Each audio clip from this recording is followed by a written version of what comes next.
राज्यातील स्थानिक स्वराज्य संस्था मतदारसंघाच्या विधान परिषद निवडणुकीत अर्ज माघारीच्या शेवटच्या दिवशी कोकण विभागात मोठी राजकीय घडामोड घडली.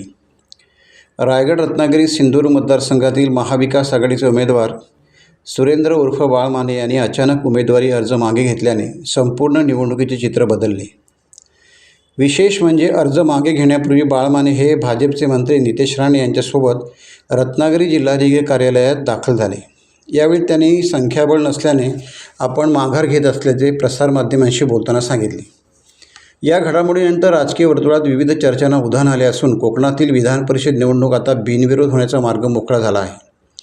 रायगड रत्नागिरी सिंधुदुर्ग या स्थानिक स्वराज्य संस्था मतदारसंघात सुरुवातीपासूनच चुरशीची लढत अपेक्षित मानली जात होती. महायुतीकडून राष्ट्रवादी काँग्रेसचे अनिकेत तटकरे यांना उमेदवारी देण्यात आली होती, तर महाविकास आघाडीकडून शिवसेना ठाकरे गटाने बाळ माने यांना रिंगणात उतरवले होते. दोन्ही बाजूंनी मतदारांशी संपर्क आणि निवडणुकीची तयारी सुरू होती, त्यामुळे या मतदारसंघात थेट सामना रंगेल असे चित्र होते. मात्र अंतिम क्षणी बाळ माने यांनी घेतलेल्या निर्णयामुळे ही निवडणूक प्रत्यक्ष मतदानापूर्वीच एकतर्फी झाली आहे. अर्ज मागे घेतल्यानंतर कोकणातील विधान परिषद निवडणुकीत केवळ अनिकेत तटकरे हेच प्रमुख उमेदवार उरले आहेत, त्यामुळे त्यांची निवड बिनविरोध झाली आहे. अर्ज माघारीच्या शेवटच्या दिवशी झालेल्या नाट्यमय घडामोडीमुळे महायुतीच्या गोटात आनंदाचे वातावरण आहे, तर महाविकास आघाडीत आश्चर्य व्यक्त केले जात आहे. निवडणुकीच्या अखेरच्या टप्प्यात घडलेल्या या बदलामुळे कोकणातील राजकीय समीकरणावर चर्चा सुरू झाली आहे. बाळ माने यांचा राजकीय प्रवास ही चर्चेचा विषय ठरत आहे. ते यापूर्वी भाजपमध्ये सक्रिय होते. 2024च्या विधानसभा निवडणुकीपूर्वी त्यांनी शिवसेना ठाकरे गटात प्रवेश केला. त्यानंतर त्यांनी मंत्री उदय सामंत यांच्या विरोधात विधानसभा निवडणूक लढविली. मात्र या निवडणुकीत त्यांचा पराभवाचा सामना करावा लागला. त्यानंतर ठाकरे गटाने त्यांच्यावर विश्वास दाखवत विधान परिषदेसाठी उमेदवारी दिली होती. मात्र निवडणुकीच्या निर्णायक टप्प्यावर त्यांनी अर्ज मागे घेतल्याने राजकीय चर्चांना आणखी वेग आला आहे. कोकण विभागातील स्थानिक स्वराज्य संस्थांमधील संख्याबळ पाहिले तर महायुतीचे वर्चस्व स्पष्ट दिसून येते. या मतदारसंघात एकूण 831 मतदारांपैकी शिवसेना शिंदे गटाकडे 236 सदस्यांचे संख्याबळ आहे. भाजपकडे 151, राष्ट्रवादी काँग्रेसकडे 63 सदस्य आहेत. दुसरीकडे शिवसेना ठाकरे गटाकडे 55 तर काँग्रेसकडे 50 सदस्य आहेत. या संख्याबळाच्या पार्श्वभूमीवर महायुतीची बाजू आधीपासूनच मजबूत मानली जात होती. आता बाळ माने यांच्या माघारीनंतर अनिकेत तटकरे यांच्या बिनविरोध निवडीचा मार्ग मोकळा झाला आहे. कोकणातील विधान परिषद निवडणूक मतदानाशिवाय निकालाच्या दिशेने गेली आहे. या निवडणुकीची महत्त्वाची भूमिका पार पाडली ती उपमुख्यमंत्री एकनाथ शिंदे यांनी. त्यांच्यासोबतच रत्नागिरी जिल्ह्याचे पालकमंत्री उदय सामंत आणि सिंधुदुर्ग जिल्ह्याचे पालकमंत्री नितेश राणे यांची भूमिका महत्त्वाची ठरली आहे. या निवडणुकीत मोठे बंड होणार होते. ते बंड म्हणजे आमदार महेंद्र दळवी यांची मुलगी जुईली महेंद्र दळवी निवडणुकीला उभी राहिली होती. त्यांचेही बंड थोपवण्यात महायुतीच्या नेत्यांना यश आले आहे. आघाडी म्हणून रायगड रत्नागिरी सिंधुदुर्ग विधान परिषद मतदारसंघामध्ये मी उमेदवारी अर्ज शिवसेना उद्धव बाळासाहेब ठाकरे पक्षाच्या वतीनं भरलेला होता.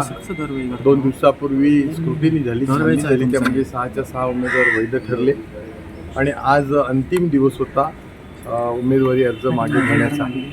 या निवडणुकीमध्ये 1018 मतदार आहेत. त्याच्यातलं पक्षीय बलाबल मी फॉर्म भरतानाच मला माहिती होतं. महाविकास आघाडी म्हणून आमचं संख्याबळ 200च्या आसपास होतं. लोकशाहीमध्ये निवडणुका लढवल्या पाहिजेत, बिनविरोध होऊ नयेत ह्या मताचाच मी होतो. परंतु गेल्या 4-5 दिवसामध्ये मी मतदारांच्या भेटीच्या निमित्तानं ह्या 1018 पैकी काही मतदार बंधू भगिनींना भेटण्याचा प्रयत्न केला, परंतु अनेक जण तीर्थयात्रेला गेल्याचं माझ्या लक्षात आलं. मी फॉर्म भरत असतानासुद्धा 4 फॉर्म भरले. एका फॉर्मला 10 सूचक लागतात. शिवसेना उद्धव बाळासाहेब ठाकरे पक्षाचे मशाल चिन्हाचे 55 नगरसेवक किंवा सदस्य जिल्हा परिषद म्हणून मतदार होते. मला 40 सह्या मिळाल्या एका फॉर्मवर 10 प्रमाणे. मला महाविकास आघाडीच्या इतर घटक पक्षांकडे मी सूचक म्हणून सह्या द्याव्यात म्हणून विनंती केली होती. कारण शिवसेना उद्धव बाळासाहेब ठाकरे पक्ष, राष्ट्रवादी शरदचंद्र पवार काँग्रेस पक्ष आणि त्याचबरोबर इंडियन नॅशनल काँग्रेस, आमची बैठक झाली होती. इंडियन नॅशनल काँग्रेसचे प्रदेश अध्यक्ष सन्माननीय हर्षवर्धन सपकाळ साहेब, राष्ट्रवादी शरदचंद्र पवार काँग्रेसच्या वतीनं खासदार सुप्रियाताई सुळे होत्या. आणि शिवसेना उद्धव बाळासाहेब ठाकरे पक्षाच्या वतीनं आमचे शिवसेना पक्षाचे सचिव आमदार असलेले मिलिंद नार्वेकर होते आणि त्याचबरोबर आमचे खासदार अनिल देसाई होते. काही कारणामुळं अनिल परब साहेबांना येता आलं नव्हतं, अशी आमची बैठक झाली होती आणि त्यावेळेला महाविकास आघाडी म्हणून सगळ्यांनी माझा उमेदवार करण्याकरता संमती दिली होती. याचा अर्थ असा होता की मला फॉर्म भरताना सुद्धा माझ्या घटक पक्षातील मित्र पक्षातील मतदारांनी त्या ठिकाणी सूचक म्हणून सही देणं आवश्यक होतं. मी अनेक वेळेला मागणी करून सुद्धा मला सहाय्य मिळालं नाही आणि मला थोडंसं शंकेची पाल चुकली की मी जेव्हा विरोधी पक्ष म्हणून लढतोय पण मला जिथे सहाय्य मिळत नाहीत. परंतु त्यावेळची ती परिस्थिती तशी नव्हती. माझ्या पक्षाच्या सगळ्या सहकार्याने सहाय्य केल्या आणि आज मी जेव्हा आढावा घेतला तेव्हा पाहिलं की हा सगळा खटाटोप घोडेबाजार सुरू झालेला होता. अशा काही गोष्टी कानावरती आल्या आणि मग मीच असा विचार केला, माझ्या वरिष्ठांशी मी बोललो की असा पक्षाचा घोडेबाजार करून ह्या निवडणुका लढवणं हे काही कोकणाच्या संस्कृतीला हिताचं नाही आहे आणि म्हणून मी विचार केला आणि या ठिकाणी मी माझा उमेदवारी अर्ज आज मागे घेतलेला आहे. पण तुमचं पक्षाशी काही बोलणं झालं का तुमच्या नेत्यांशी? वरिष्ठांशी माझ्या बोलणं झालं. बरं, आता पुढची तुमची यानंतर आता सगळे एकूण वेगवेगळ्या चर्चा सुरू स्वाभाविकपणे होणार आहे. पक्षाचं म्हणणं काय आणि त्यात इंटरेस्टिंग गोष्ट अशी आहे की नितेश राणे स्वतः उमेदवारी अर्ज तुमच्या सोबत आहेत. ते कोकणचे सुपुत्र आहेत, ते मंत्री कॅबिनेट मंत्री आहेत आणि विकासाच्या कामाच्या दृष्टीने त्यांचं कोकणाकडे लक्ष असतं आणि त्यामुळे ते त्यांच्या शब्दाला आपण मान दिलात का? त्यांनी नाही, रिक्वेस्ट मुद्दा केली असा का? आहे की त्यांच्या शब्दाचं ते सांगतील काय ते. मला असं वाटतं की घोडेबाजार टाळण्याकरता मी हा निर्णय घेतला. यापुढे तुमची वाटचाल भाजपच्या दिशेने असणार आहे का? बाळासाहेब उन्हातानात फिरू नका, उमेदवारी मागे घ्या असं आव्हान केलं होतं. त्या आव्हानाला प्रतिसाद दिलात काय? हो, तसं समजायला काय हरकत नाही. तर तुमची यापुढची वाटचाल ही भाजपच्या दिशेने असणार आहे का? यापुढची वाटचाल ही तुमची भाजपच्या दिशेने असणार आहे का? वाटचाल रत्नागिरीत आहे माझी.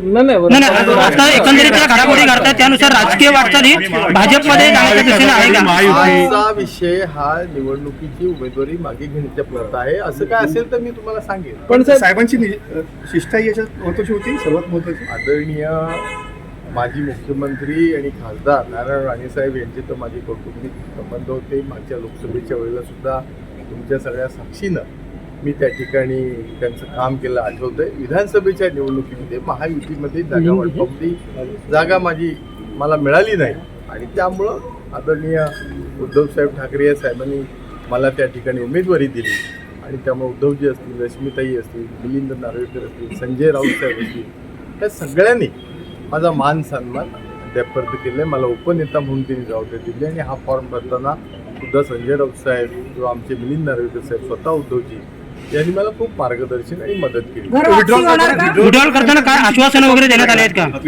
काय म्हटलं गेलं? तेच मी असं म्हणतोय की 1018 मतदार आहेत कोकणामध्ये या 3 जिल्ह्यामध्ये आणि ज्या वेळेला आमच्या महाविकास आघाडीकडं बहुमत नाही आहे आणि मला सूचक मिळताना सुद्धा थोड्या अडचणी निर्माण झाल्या, काही लोकांच्या वैयक्तिक अडचणी असतील आणि त्यामुळे मी थोडंसं आत्मपरीक्षण केलं. ही निवडणूक कॉन्टेस्ट करत असताना आपल्याला काय या ठिकाणी प्रतिसाद कसा मिळेल त्याच्यापेक्षा जर ही बिनविरोध निवडणूक होते एक चांगला फायदा पडेल आणि संख्याबळ आमच्याकडे नव्हतं. ज्यांच्याकडे संख्याबळ आहे तर त्यांच्यामध्ये विसंगती होती मी फॉर्म भरत असताना. कारण अलिबागचे आमदार सन्माननीय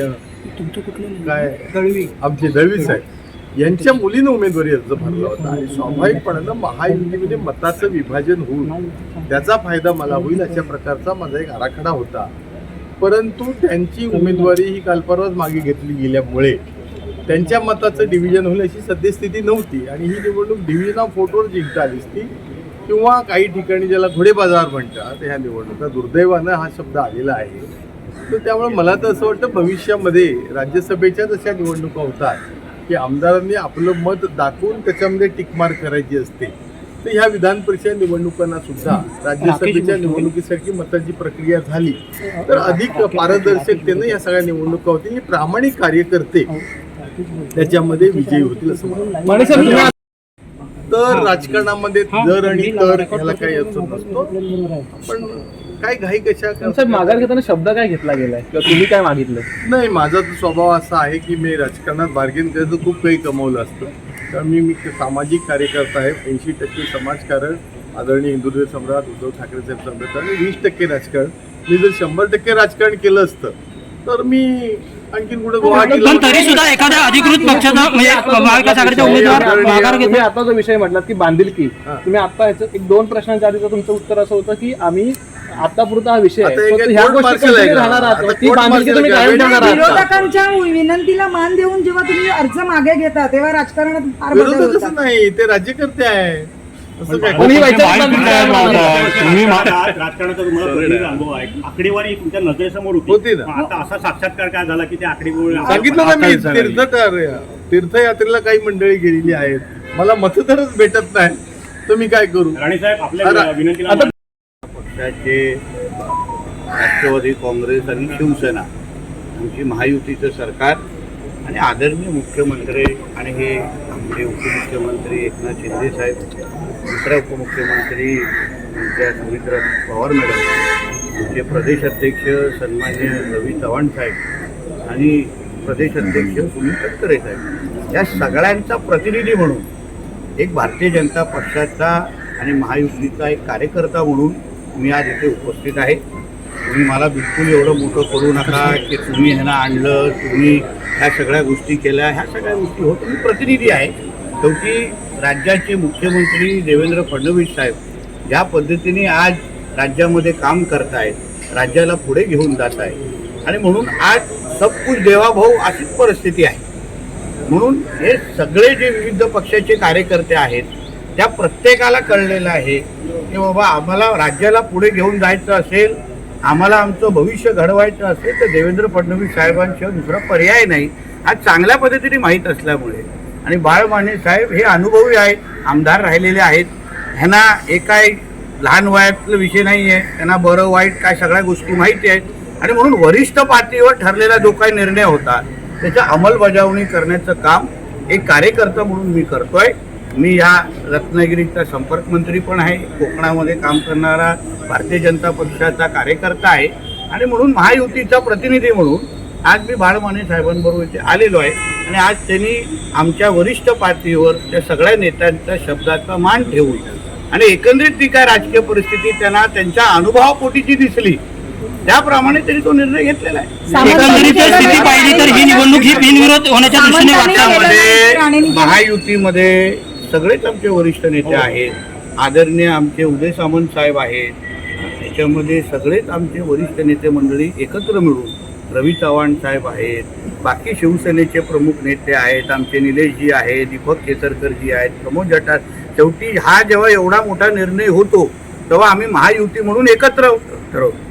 आता त्या दिवशी पण मी भाषणात काय बोललेलो की आमच्या उदय सामंत साहेबांना राज्य पातळीवर विविध काम आहेत, सुनील तटकरे साहेबांना प्रदेशाध्यक्ष आहे, म्हणून मी ती जबाबदारी स्वीकारली त्यांच्या सगळ्यांचा महायुतीचा प्रतिनिधी म्हणून की चला आपण शेवटी हा काही लहान व्यक्ती नाही, हे अनुभवी आहेत, आमदार राहिलेले आहेत, आज राजकारणामध्ये त्यांचा वजन आहे आणि म्हणून यांच्या बरोबर एक महायुतीचा प्रतिनिधी म्हणून कोणतरी हवा म्हणून मी आज तुमच्यासमोर एकंदरीत ही वाटचाल ही बिनविरोध निवडणूक होण्याच्या दृष्टीने झालेली आहे. एकंदरीत तसं पाहिलं तर माझ्या जी काय कलेक्टर माहिती आहे की सगळ्याच लोकांनी फॉर्म मागे घेतलेले आहे. अजून कुठली दिशा तुम्ही शोधता हे मला तर माहिती नाही. जे काही सन्मान्य व्यक्ती अजून जे होते ते बाकीचे 2 उमेदवार पण आतमध्ये होते, त्यांनीही त्यांची रिसीट घेतलेली आहे. म्हणून आता कलेक्टरच अधिकृत माहिती जाहीर करतील, त्याच्यावर आपल्याला कळेल. राजकारणाबद्दल कसं वाटतंय? या ठिकाणी कुठेतरी एक परत सांगतो, आदरणीय मुख्यमंत्री साहेबांच्या ह्या सगळ्या प्रयत्नांनी आणि त्यांनी जे काही एकंदरीत महाराष्ट्राच्या दिशेने पुढे घेऊन जात आहे आणि म्हणूनच आम्ही सगळेजण त्यांच्या आदेशावर काम करणारे कार्यकर्ते. सर, कोकणातल्या राजकारणावर कसं वाटतंय आता? वेगळं चित्र आता निर्माण गरम वाटतंय. टाइम्स डिजिटलला लाईक करा, शेअर करा, सबस्क्राईब करा आणि बेल आयकॉन दाबायला विसरू नका. Times digital.